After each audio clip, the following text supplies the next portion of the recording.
The bright morning sun streamed through the windows of Atlanta International Airport as James Wilson walked confidently toward Gate B-23. At 62 years old, his military bearing was still evident in his straight posture and measured steps, even 2 decades after retiring from the Air Force. He wore a crisp blue button-down shirt, pressed khaki pants, and carried a small leather carry-on bag, a gift from his children on his last birthday. Today was supposed to be special. After 20 years of service and countless economy flights, James had finally accumulated enough military points to upgrade to first class. He was heading to Los Angeles to attend his grandson's high school graduation, and he wanted to travel in comfort for once. As he approached the gate, James double-checked his boarding pass, a habit he'd developed over years of traveling. Flight AA 2547, Seat 2A, First Class. He smiled, remembering how excited his daughter Michelle had been when he told her about the upgrade. "You deserve it, Dad," she said. "After all those years of service, enjoy some luxury."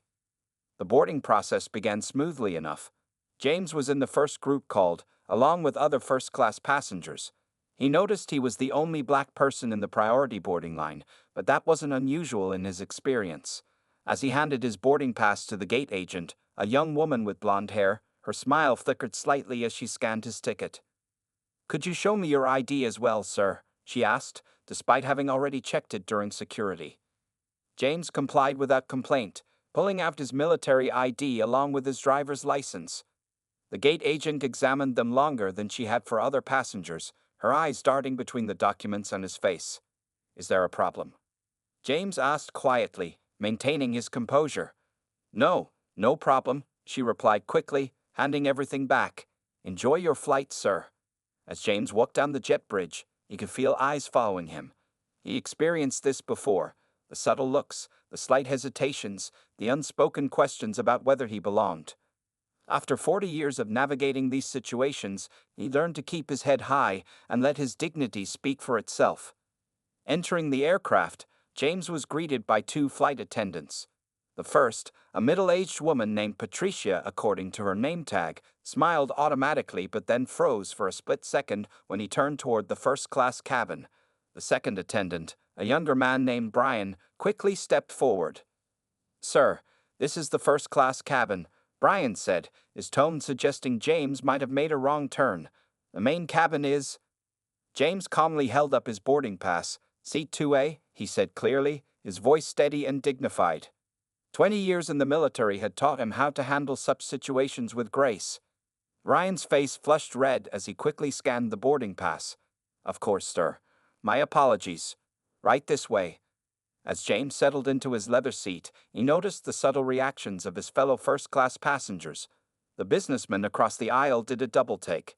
The elderly woman in 2B clutched her purse a little tighter. A couple in row 1 whispered to each other, throwing glances in his direction. James took a deep breath and removed his tablet from his carry-on, trying to ignore the uncomfortable atmosphere.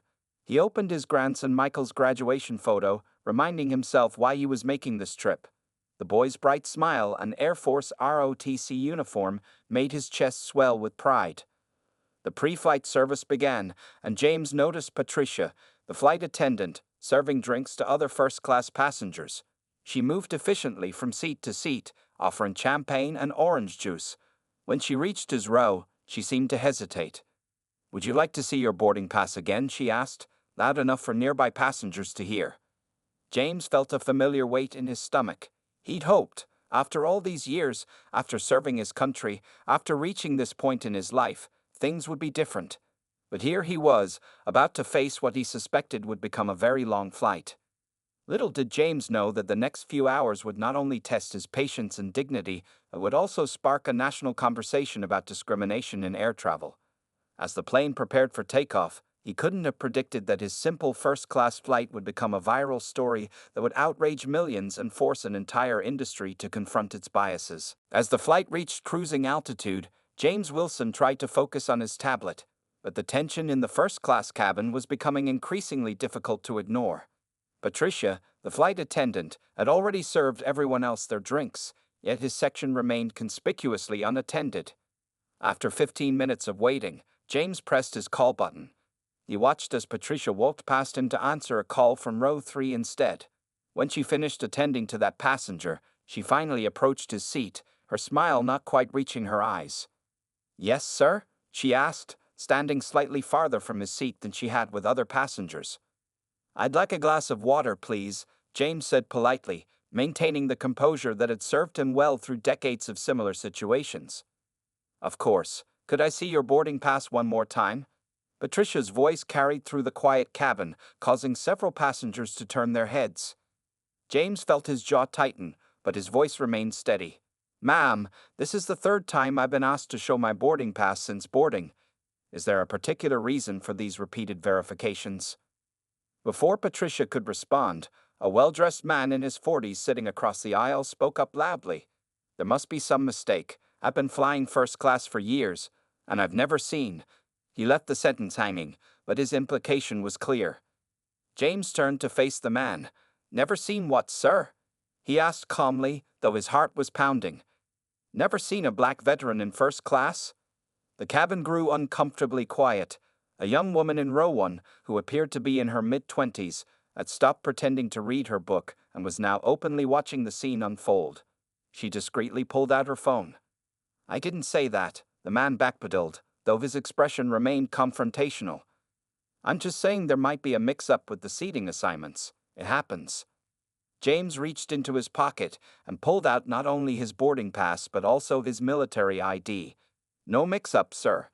20 years in the Air Force earned me these points. I have every right to be here." Another passenger, an elderly woman wearing expensive jewelry, joined in. "Well, I think we all just want to ensure everything is in order. First class has certain standards." The young woman in row 1 was now openly recording the interaction on her phone. James noticed but kept his attention on the situation at hand. "Standards?" James repeated, his voice carrying the weight of countless similar encounters. "I've maintained the highest standards protecting this country for 2 decades. I've flown military aircraft worth more than this entire plane. I've commanded crews, led missions, and served this nation with honor. Now, I'm being treated like an intruder because I decided to use my earned benefits to fly first class." Brian, the male flight attendant who had questioned James earlier, appeared, looking uncomfortable. "Is everything all right here?" "No, everything is not all right," James replied, his dignity intact but his patience wearing thin. "I've been asked to verify my ticket 3 times, denied basic service, and now I'm being openly questioned about my right to be here by fellow passengers." A businessman in a suit, who had been quietly observing, suddenly spoke up. "This is ridiculous.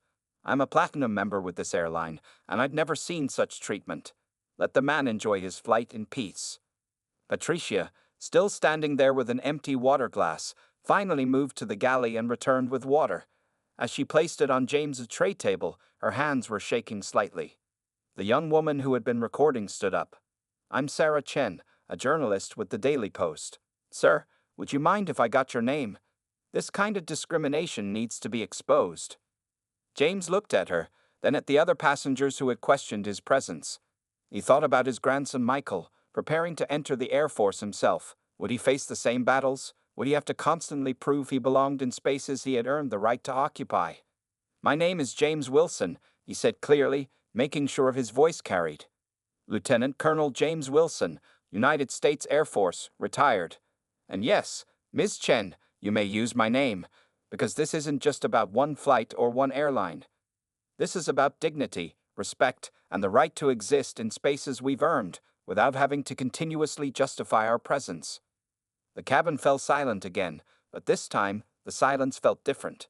The confrontational passengers suddenly seemed very interested in their phones or the view outside their windows.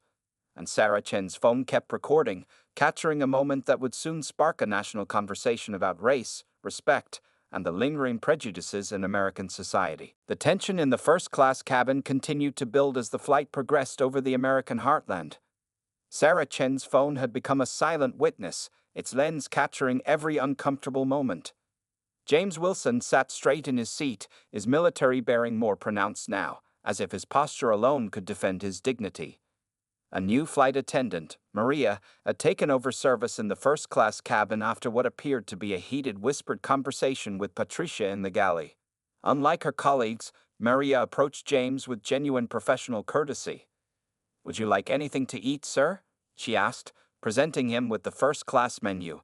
Her smile was authentic, her tone respectful. Before James could respond, the well-dressed man who had questioned his presence earlier raised his voice again. "I'd like to speak to the captain," he announced loudly. "This situation is making me uncomfortable." Maria turned to face him. "Sir, what exactly is making you uncomfortable?" "This whole situation," he gestured vaguely in James's direction. "I paid full price for my first-class ticket, and I expect a certain environment." Sarah Chen's camera caught the slight tremor in James's hands as he gripped his armrest, the only visible sign of his internal struggle. 20 years of military service had taught him to control his reactions, but this was testing every ounce of his restraint. "Sir," Maria addressed the complaining passenger, "every passenger in this cabin has a valid ticket and has the right to be here. If you're uncomfortable, I can see if there's available seating in another part of the aircraft." The man's face reddened. "Are you suggesting I should move? Do you know who I am? I'm Executive Vice President at—" "And I'm a retired lieutenant colonel," James interrupted calmly, turning to face him. "I've led missions over 3 continents. I've made decisions that affected hundreds of lives. I've served alongside men and women of every race and background, all of whom would give their lives for the freedoms you're enjoying right now. So please, tell me more about who you are." The cabin fell silent. Even the businessman who had defended James earlier looked impressed. Sarah Chen's phone captured every word. Maria stood her ground. "Sir," she addressed the angry passenger, "if you continue to harass another passenger, I will have to report this incident to the captain, and there may be consequences when we land." The elderly woman who had mentioned standards earlier shifted uncomfortably in her seat. She opened her mouth as if to speak, then thought better of it and pretended to be absorbed in her magazine. James finally turned to Maria.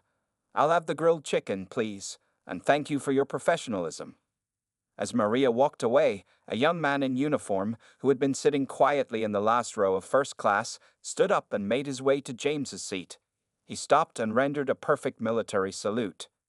"Lieutenant Colonel Wilson, sir. I couldn't help overhearing.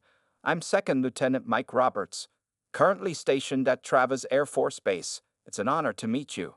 James returned the salute, emotion flickering briefly across his face. "At ease, Lieutenant. Have a seat." He gestured to the empty seat beside him, which had remained unoccupied despite the full cabin. As Roberts sat down, he spoke quietly but clearly enough for nearby passengers to hear. "Sir, I've read about your missions in the Gulf. You're a legend at the Academy. They teach us about your leadership during Operation Desert Shield." The complaining passenger's expression changed slightly as he overheard this conversation. Sarah Chen's camera caught his gradual transformation from righteous indignation to uncertain embarrassment.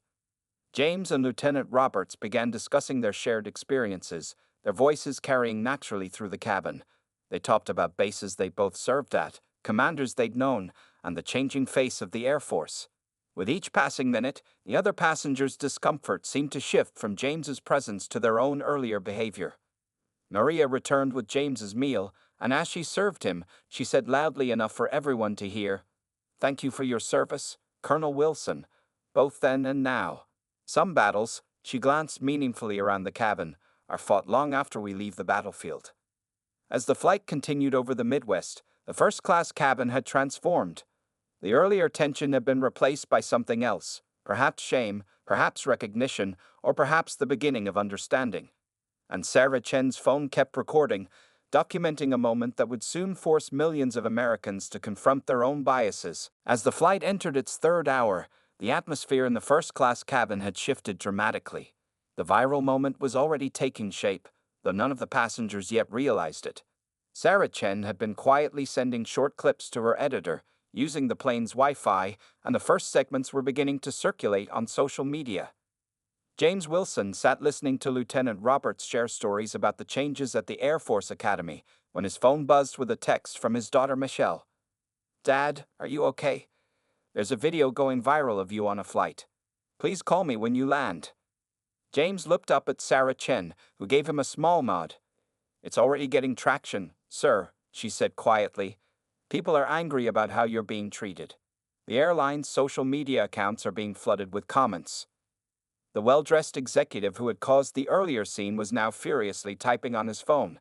His face had lost its arrogant expression, replaced by one of growing panic. James could only imagine he was seeing the same videos everyone else was watching. Patricia, the flight attendant who had repeatedly questioned James's ticket, returned to the cabin looking pale. She approached his seat with visible nervousness. "Mr. Wilson," she began, her voice shaking slightly, "I want to apologize for my earlier behavior. I've just been informed by our ground staff about the situation. The airline would like to offer you a full refund and additional compensation for your experience today." James looked at her steadily. "Ma'am, this isn't about money or compensation. This is about dignity. This is about every other person who looks like me who has earned their place but gets questioned at every turn. Your apology would mean more if it had come before the videos went viral." Lieutenant Roberts, still seated beside James, nodded in agreement. "Sir, my commanding officer just texted me. The video has reached our base. The Air Force community is rallying behind you." The elderly woman who had made the comment about standards earlier rose from her seat and approached James, her expensive jewelry catching the cabin lights. "Colonel Wilson," she said, her voice carrying the weight of realization, "I owe you an apology as well. My husband was a Navy man, and he would be ashamed of my behavior today. I let prejudices cloud my judgment, and I'm truly sorry." As if her public apology had broken a dam, other passengers began to show signs of remorse. The businessman who had defended James earlier stood up and addressed the cabin. "I think we've all witnessed something today that's going to force us to look in the mirror," he said. "I'm glad I spoke up, but I should have done it sooner.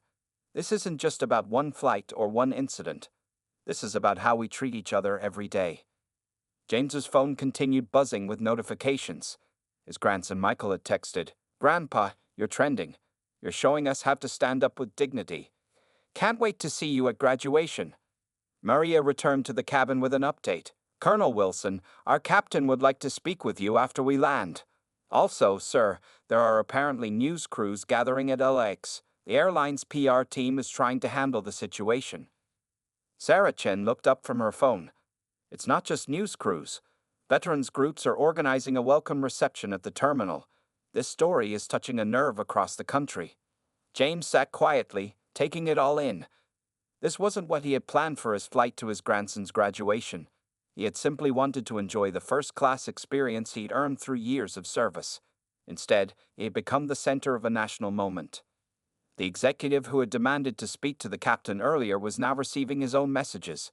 His face had turned ashen as he read his screen. "My company's board has seen the video," he muttered to no one in particular. "They're not happy." As the flight began its initial descent into Los Angeles, James looked out the window at the California coastline appearing through the clouds.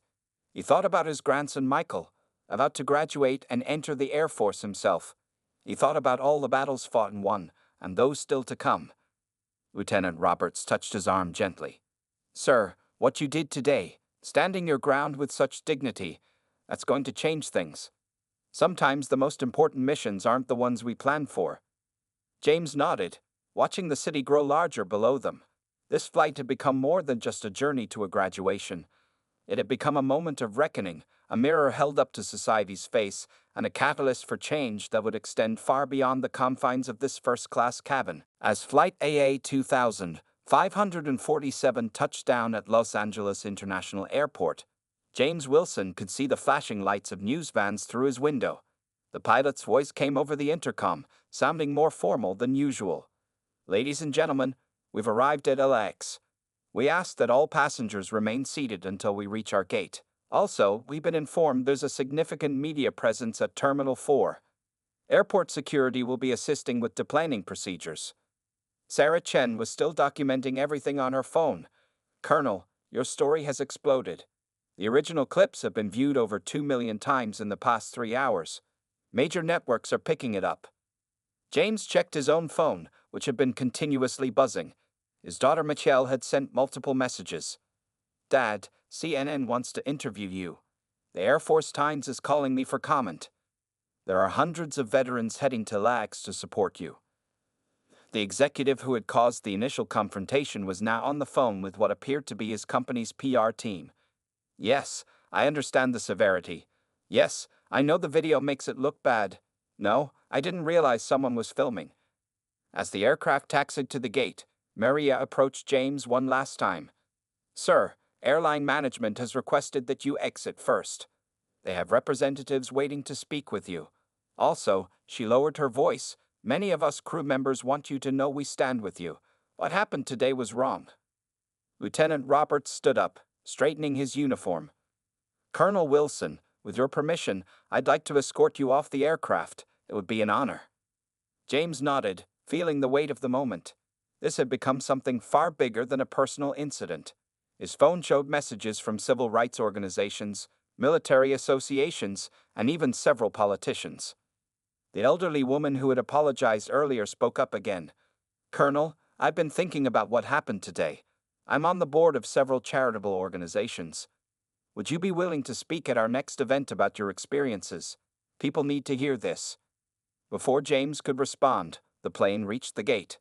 Through the windows, they could see a crowd gathering. Veterans in uniform stood at attention. News cameras pointed toward the aircraft. Signs reading, "Respect our veterans," and "Stand against discrimination" were visible. The captain emerged from the cockpit, walking directly to James's seat. He was a middle-aged man with graying temples and captain's stripes on his shoulders. Colonel Wilson, I want to personally apologize for what happened on my aircraft today.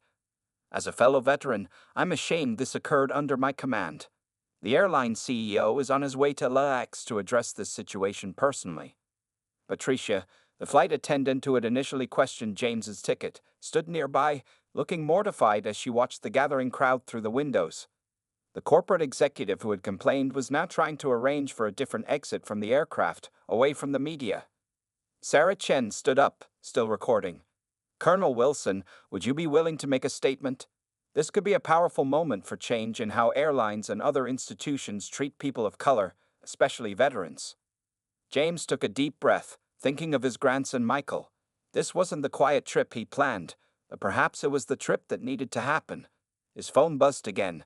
This time it was a message from his old Air Force squadron. Standing with you, Colonel. You're still leading by example. The door to the aircraft opened, and the sounds of the crowd filtered in. Lieutenant Roberts stood at attention, ready to escort James.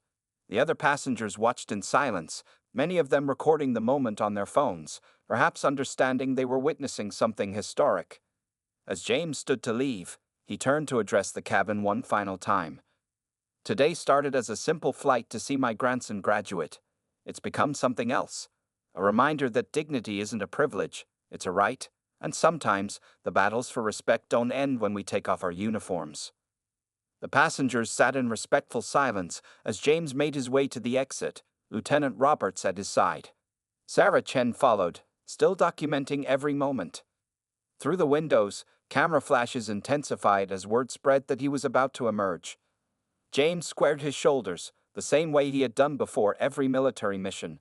But this time, he wasn't leading troops into battle. He was walking into a different kind of fight, one for recognition, respect, and lasting change in a country still struggling with its prejudices. As James Wilson stepped off the aircraft, the terminal erupted in applause. Veterans in uniform stood at attention, forming an impromptu honor guard. The airline's West Coast Operations Director, Amanda Peterson, rushed forward to meet him. Colonel Wilson, I'm deeply sorry for what happened today. Our CEO is 15 minutes out. We'd like to speak with you privately if possible. Before James could respond, a group of reporters surged forward, microphones extended. Colonel Wilson, how do you feel about the airline's treatment? Sir, what message do you have for other veterans facing discrimination? Colonel, the video has reached 5 million views. A tall man in an Air Force dress uniform pushed through the crowd. Make way. Make way for Colonel Wilson. As he got closer, James recognized him, General Marcus Thompson, his former commanding officer from Desert Shield.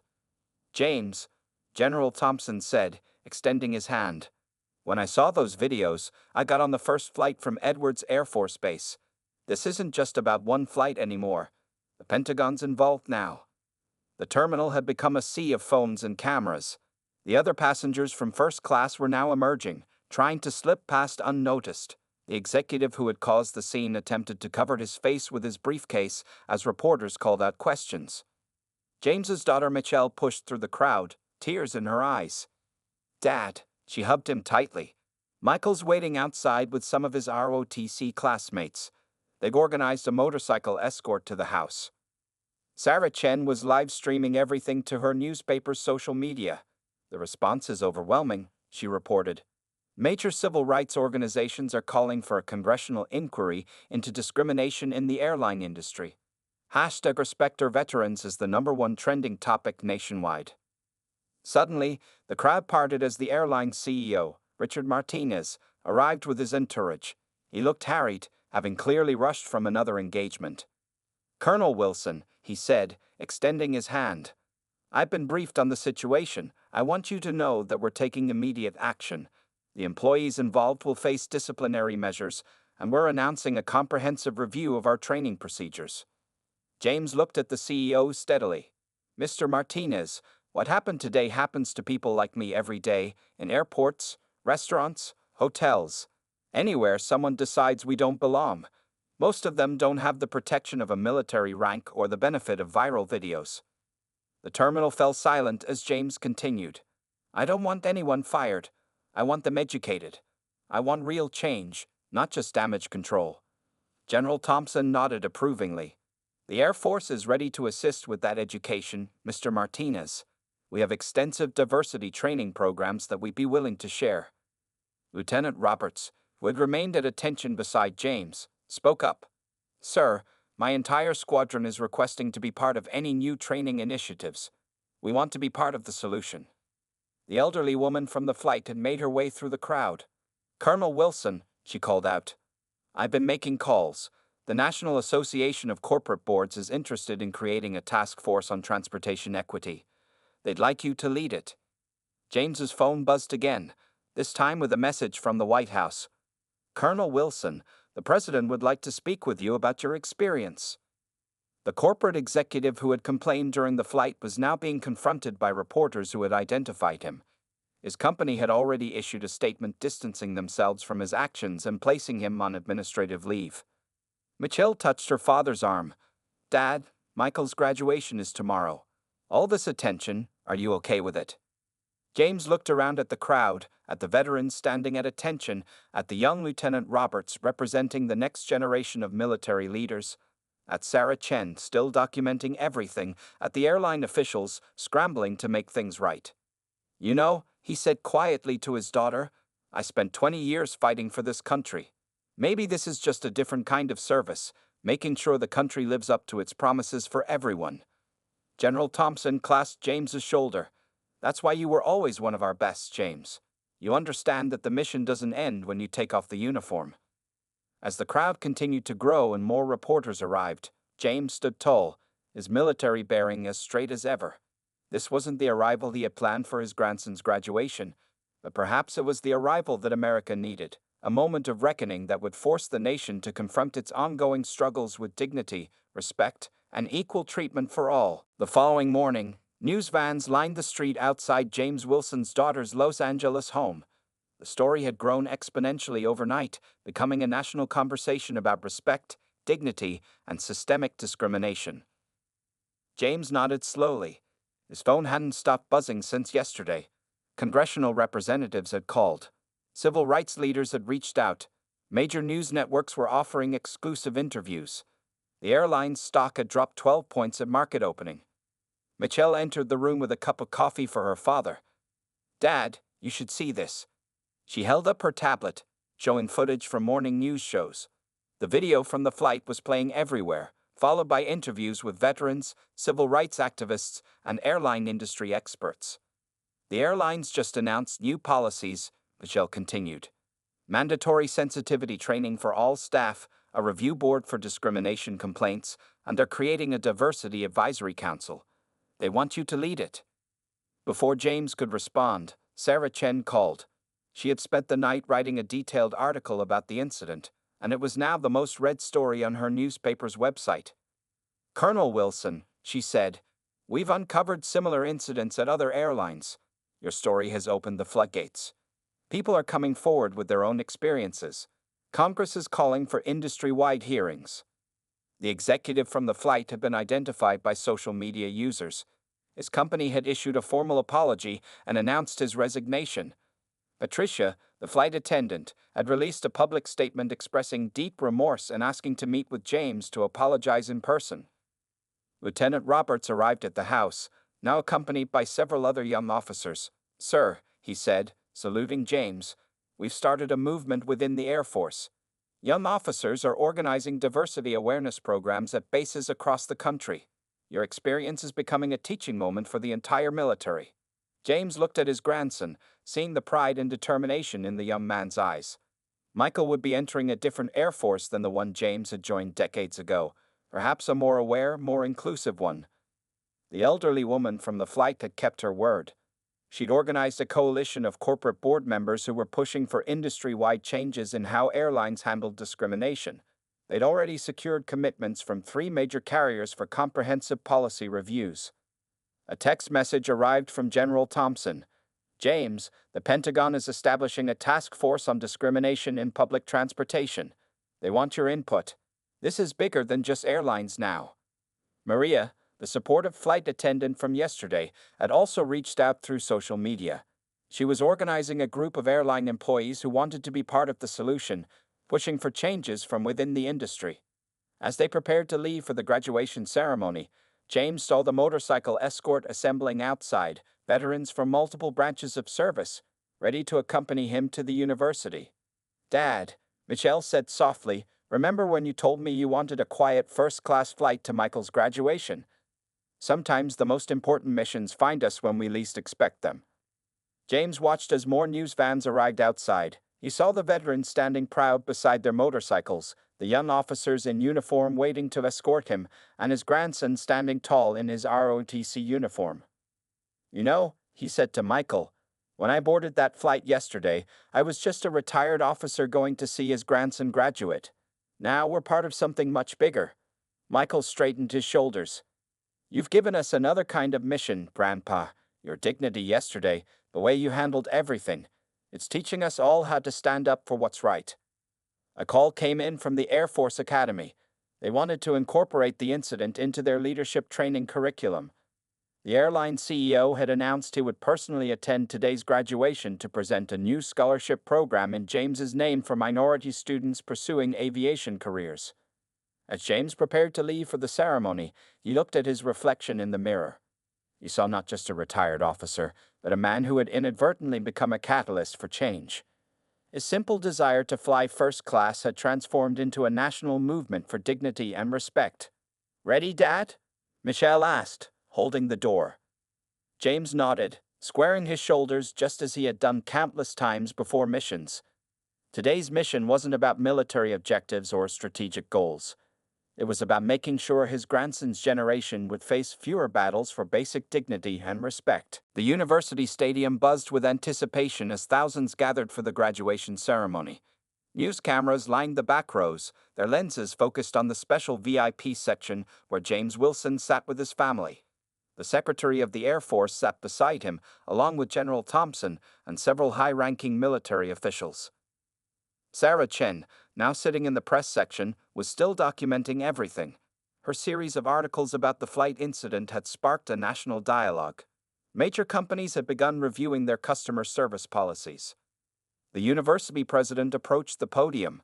"Before we begin today's ceremony, I'd like to invite Lieutenant Colonel James Wilson to address our graduates." As James walked to the podium, the entire stadium rose in a standing ovation. Veterans in the crowd stood at attention. In the audience, he spotted familiar faces from the flight. Maria, the flight attendant, the businessman who had defended him, and even the elderly woman who had apologized. "Yesterday," James began, his voice steady and clear, "I boarded a flight to attend my grandson's graduation. What happened next revealed that we still have work to do as a nation. But it also showed us something beautiful. How many people are ready to stand up for what's right?" He paused, looking at Michael in his ROTC uniform. "To today's graduates, especially those entering military service, your mission isn't just about defending our country. It's about making sure our country lives up to its highest ideals. Sometimes that means standing tall in the face of prejudice.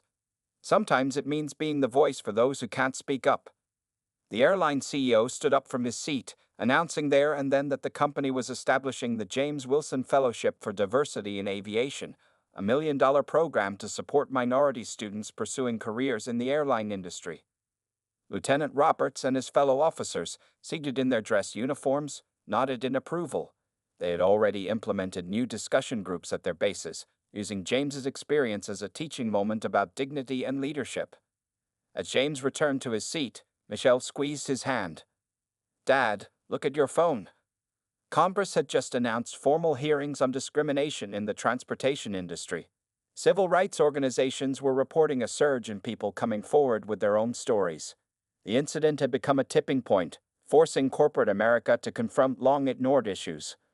The graduation ceremony proceeded, but it had become more than just a celebration of academic achievement. It was a moment of transformation, of generations coming together to acknowledge past wrongs and commit to a better future. When Michael's name was called, he crossed the stage with pride, saluting his grandfather before accepting his diploma. The crowd erupted in applause, understanding the significance of the moment. After the ceremony, as families gathered for photos, Patricia, the flight attendant from yesterday, approached James with tears in her eyes. "Colonel Wilson," she said softly, "I've spent the last 24 hours reflecting on my actions. I've requested to be part of the new training program. I want to help make sure no one else experiences what you did." James nodded, accepting her apology with the same dignity he had shown throughout the ordeal. "That's how change happens," he replied. "One person at a time, one moment at a time." General Thompson approached with news from Washington. The president wanted to meet with James next week to discuss broader initiatives for combating discrimination in public spaces. The story had transcended its original scope, becoming a catalyst for national change. As the day drew to a close, 3 generations of Wilsons gathered for a family photo: James, Michelle, and Michael in his ROTC uniform. They represented not just a family's journey, but America's ongoing journey toward justice and equality. Sarah Chen captured the moment for her final article. She had titled it, "More Than Just a Flight: How One Man's Dignity Changed a Nation." James looked at his grandson, now a second lieutenant in the United States Air Force. "You know, Michael, when I joined the service, I hoped to make a difference. I never imagined that one of my most important missions would come after retirement, on what was supposed to be a simple first-class flight." Michael stood at attention, saluting his grandfather one last time. "You taught us all something, Grandpa. Sometimes the greatest acts of service happen when we simply stand our ground with dignity." As the sun set over the campus, James Wilson stood tall, surrounded by family, friends, and a nation that had been awakened to the ongoing fight for respect and equality. His journey had become America's journey, and his dignity had become a beacon for change.